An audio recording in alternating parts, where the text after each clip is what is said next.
Builder. Does HLG do better in the shadow like it does in the highlights? Not really. Done. Roll that intro. What's going on, everybody? You're watching Too Long Didn't Read Filmmaker, where the answers comes first, the reasons come last, but we're constantly and always still learning. So last week we started exploring the GH5's hybrid log gamma, not hyper, log gamma. Sorry, that was completely my bad. I don't know where I got hyper from. But anyways, I'm just gonna call it HLG at this point.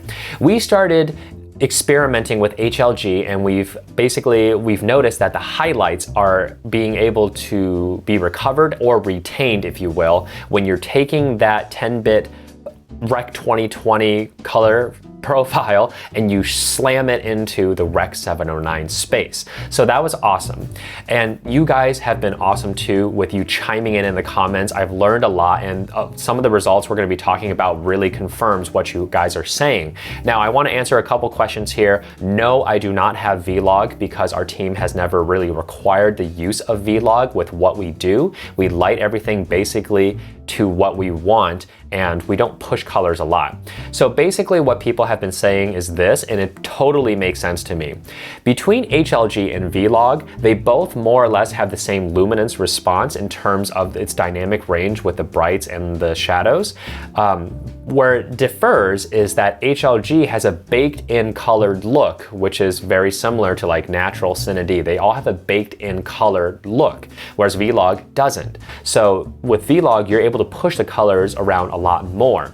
So that being said, it's really awesome that HLG is more or less basically kind of like a Vlog, but you have to use your white balance or light your scenes accordingly because the color is already baked in and you might not be able to push it around a lot. So basically a poor man's Vlog, which is awesome. So you don't have to spend some money if you don't want to.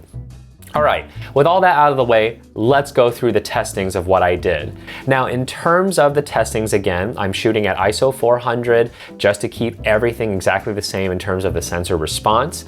And basically that's going across the entire board. The white balance is remained at exactly the same. So you can see what each color profile is doing in those terms. The only way I'm changing exposure is not through the aperture, but through the shutter, because I don't want the lens to color anything differently, and using the shutter seems to be the best way to do it. If I had a bunch of really awesome ND filters, I could do it that way too, but I don't, so that's why we're gonna use shutter speed. All right, let's go over to the testings real quick. So here is the base reference level, and from there I'm gonna continue going a stop down, a stop down, a stop down, and you can see what's going on. Now in terms of everything, base level we already know is doing quite well. At one stop down, we do start to see a couple weird things pop up in terms of the skin tones, and HLG does start to show that noise as I bring everything back up to the base reference level. By -2, it's pretty much gone, and -3 and -4 is where that magenta really starts to kick in, and then -5, which again, no one's gonna be using this type of footage at all.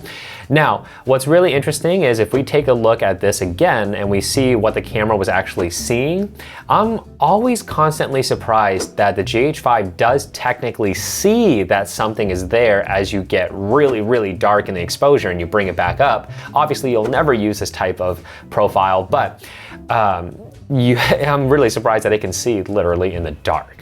So in terms of what you guys have said, basically you have said that the HLG's noise floor comes up when you're using HLG versus a regular color profile, and this is definitely correct. As you take a look at the luminance chips here between natural, which is the profile I shoot at more often, and then the HLG, you can see that the HLG does have more noise. It's definitely noticeable in the black chip. Now, in terms of what the GH5 waveform was seeing in the camera, both of them were essentially showing somewhere between IRE 0 to IRE 5 as where the black chip is. When you bring the HLG into a forced Rec 709 timeline, it's gonna bump its shadow up ever so slightly, maybe up to IRE 10 or a little bit less, but we do see that the noise floor is raised, whereas the regular natural profile is not.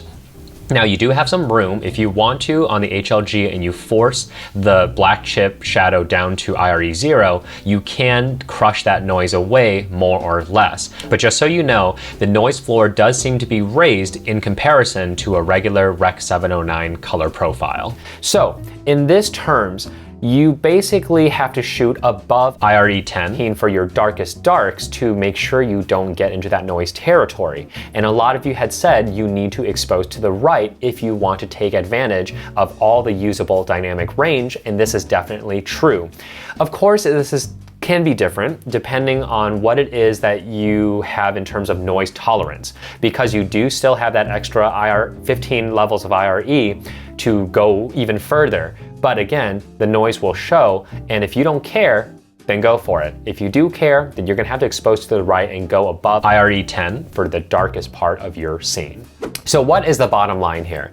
The bottom line is, in terms of usable dynamic range, it does seem that HLG and Vlog are more or less the same, which is awesome, because if you don't want to spend $100 to get theoretical more dynamic range out of your camera, you can use HLG. The only difference is that HLG has a baked-in color look versus Vlog that doesn't, and you're free to push things around a lot more.